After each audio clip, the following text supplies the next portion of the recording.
Balram, good evening. ഇപ്പോൾ പ്രതിപക്ഷം പറയുന്നുണ്ട് കേന്ദ്ര ആഭ്യന്തരമന്ത്രിയുടെയും പ്രധാനമന്ത്രിയുടെയും ഒക്കെ വാക്കുകൾ, ആ ഉറപ്പ്, അതിന് ഒട്ടും വില ലഭിച്ചിട്ടില്ല, അല്ലെങ്കിൽ ആ വാക്കുകൾ പാലിക്കപ്പെട്ടില്ല എന്ന്. പക്ഷേ മറുവശത്ത് ഷോൺ ജോർജ് പറയുന്നുണ്ട് ഇത് കോടതി നടപടിയാണ്, കോടതിയിൽ പാലിക്കേണ്ടതായ ചില പ്രൊസീജിയേഴ്സ് ഉണ്ട്.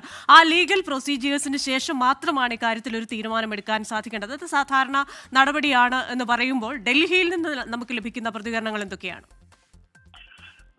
ക്രിസ്റ്റീന, ഈ വിഷയത്തിൽ സുപ്രധാനമായ ചില കൂടിക്കാഴ്ചകൾ ഇന്ന് ഡൽഹിയിൽ നടന്നിരുന്നു. അത് ഛത്തീസ്ഗഡ് മുഖ്യമന്ത്രി വിഷ്ണുദേവ് സായി കഴിഞ്ഞ 3 ദിവസമായി ഡൽഹിയിലുണ്ട്. അദ്ദേഹവുമായി നേരത്തെ തന്നെ ആഭ്യന്തരമന്ത്രി അമിത്ഷാ ആശയവിനിമയം നടത്തിയിട്ടുണ്ട്.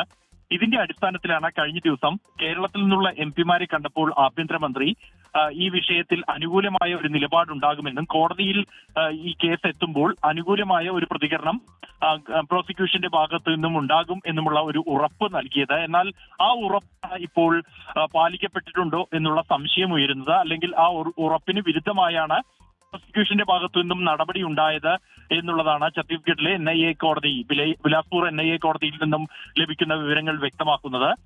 ഒറ്റ വാക്കിലാണെങ്കിലും ഈ ജാമ്യത്തെ എതിർക്കുകയാണ് ഉണ്ടായത് പ്രോസിക്യൂഷൻ. എന്തായാലും ഈ ആശയവിനിമയത്തിന് ശേഷം ഇന്ന് ആഭ്യന്തരമന്ത്രിയുമായി ഛത്തീസ്ഗഡ് മുഖ്യമന്ത്രി കൂടിക്കാഴ്ച നടത്തിയിരുന്നു, പാർലമെന്റിലെത്തി. അതിനുശേഷം പ്രധാനമന്ത്രി നരേന്ദ്രമോദിയെയും അദ്ദേഹം കണ്ടിട്ടുണ്ട്.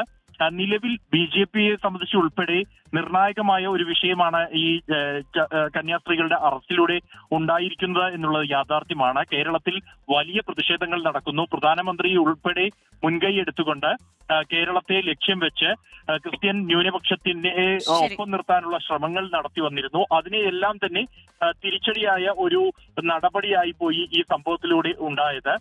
അത് BJPക്കെതിരായ പ്രതികരണങ്ങൾ തുടർച്ചയായി വിവിധ സഭാ നേതൃത്വങ്ങളിൽ നിന്നും ഉണ്ടാകുന്നു. ഇതെല്ലാം തന്നെ കേരളത്തിൽ ബാധിക്കും എന്നുള്ള ആശങ്ക സംസ്ഥാന നേതൃത്വം ദേശീയ നേതാക്കളുമായി നേരത്തെ പങ്കുവച്ചിട്ടുണ്ട്. സംസ്ഥാന അധ്യക്ഷൻ രാജീവ് ചന്ദ്രശേഖർ നേരത്തെ ഡൽഹിയിലെത്തി നടത്തിയ ചർച്ചകളിൽ ഉൾപ്പെടെ ഈ വിഷയവും അദ്ദേഹം അറിയിച്ചിട്ടുണ്ട്. വിഷയവുമായി ബന്ധപ്പെട്ട് ഡൽഹിയിൽ നിന്നുണ്ടായ പ്രതികരണങ്ങളാണ് ബൽറാം നെടുങ്ങാടി പറഞ്ഞുകൊണ്ടിരുന്നത്. ലോകത്തെവിടെയായാലും ഏത് സമയത്തും 24 വാർത്തകളും ഓഗ്മെന്റഡ് റിയാലിറ്റി പാക്കേജുകളും എക്സ്പ്ലെയിനറുകളും വിശദമായി കാണാൻ ഞങ്ങളുടെ YouTube ചാനൽ നിങ്ങൾക്ക് സബ്സ്ക്രൈബ് ചെയ്യാം.